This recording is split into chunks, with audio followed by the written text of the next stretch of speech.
And the thing I want to build is a wireless redstone receiver. Yes, it's very, very complex on how they work, but they're not actually that complicated to build. So it's time to grab a shulker box and begin gathering up the necessary materials. Also, thanks for all the support on the posters. They are going off sale tomorrow, and that's because there is a new secret item going on sale next Saturday, which is really, really good. I also feel like I'm out of redstone, so I'm going to buy a load from these guys. All of that should definitely be enough. Back to gathering up materials. I have now got everything that I need in here, although I have completely run out of cobblestone. Whilst I won't need it right now, I think I'm just going to go and grab a bit more. All I'm going to be building right now is a receiver, but I will need to build a transmitter as well, so I'll need that cobblestone for them. And sitting here is a pretty easy way to get it. I've been at this for quite some time now. Let's go and see how much we've got. Absolutely loads. Look at this. It's fantastic. It's also useful because I can make more pistons, which are kind of the main reason I wanted it. And now that's all sorted, let's get to spawn. I think the best place for this receiver is going to be somewhere over here. It's quite a compact build, which is nice, but a bit of deforestation is going to be needed. I might clear out an area that's definitely going to be big enough. I'm not sure if it does have to all be in one chunk, but I'm going to turn on chunk borders just in case. When checking the build, I've realised two things. First of all, it won't all fit into a whole chunk.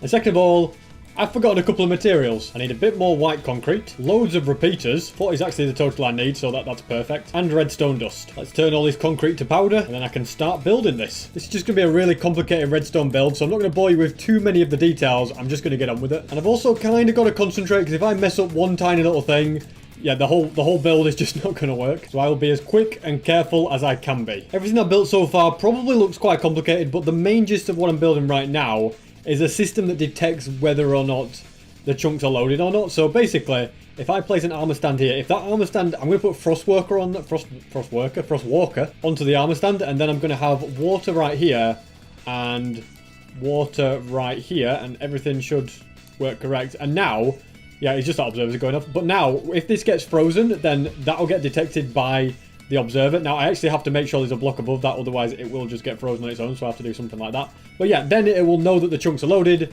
and the machine will be in operation. It's starting to get really complicated now, but I'm building the system that kind of keeps dispensing the items, and it's these items that keep dispensing that will then detect wirelessly if an item gets dispensed somewhere else at a certain point. Like, that's kind of how it works. It's a bit more complicated than that, but it's the general gist of it anyway. I'm pretty sure this is now finished, but one of the next things I'm definitely going to need are some Frostwalker boots. So that's what I'll go and get. And this villager is the one that will give it to me. I don't know if Frostwalker is something that's easier to get, but I got it so fast. So I shall buy that book and also add a sign for this guy. Fancy putting these on gold boots as well, because I don't want to use any diamonds, since I don't want my machine to be a peasant. And I'm not wasting a netherite ingot on netherite boots either. So add Frostwalker to that. And now if I place that right there, I'm pretty sure, I mean, should it work? Should it have turned that to Frostwalker?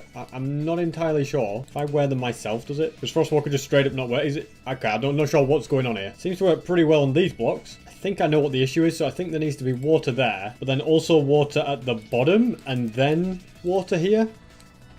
Okay, I'm not sure if it messed up there or not, but if I just go and put these on.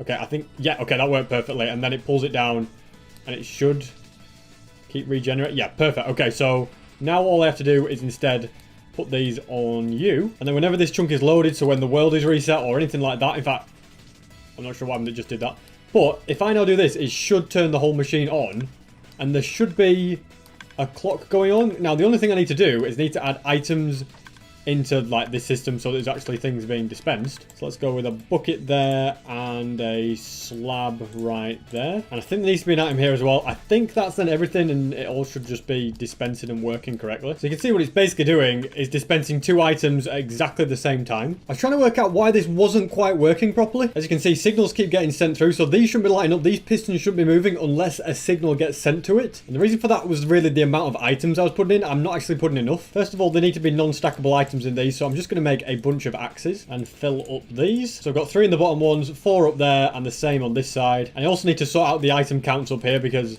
I've definitely not got this right. So I'm going to put about 15 in this bottom one and 1 in there, and they're going to be planks because they're going to have to be different to what's on this side and this side so they don't stack. So sticks should work perfectly. And now I'm hoping that the machine actually works. Only one way to find out. Just look at this. It's like a dream. This lamp is no longer powering. So yeah, it was the fact that I wasn't putting the right amount of items in there. The tutorial I used didn't really specify, so that's why I kind of got mixed up. So now I'm going to build a test transmitter, which I could build anywhere, but I'm going to build it right next to it. And this will let me see if it's successfully sending wireless signals. This is the transmitter. It uses daylight sensors to align everything. And if it works, when I press this button, that should light up.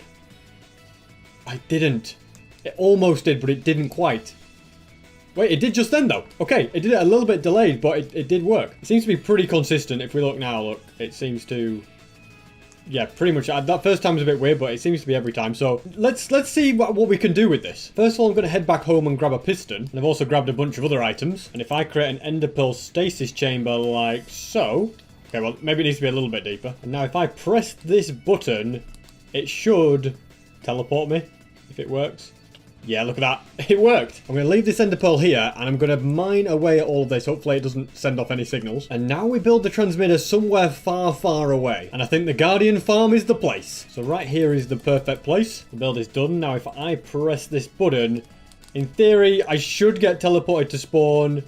Oh, look at that. Look at that. It works. What an incredible machine.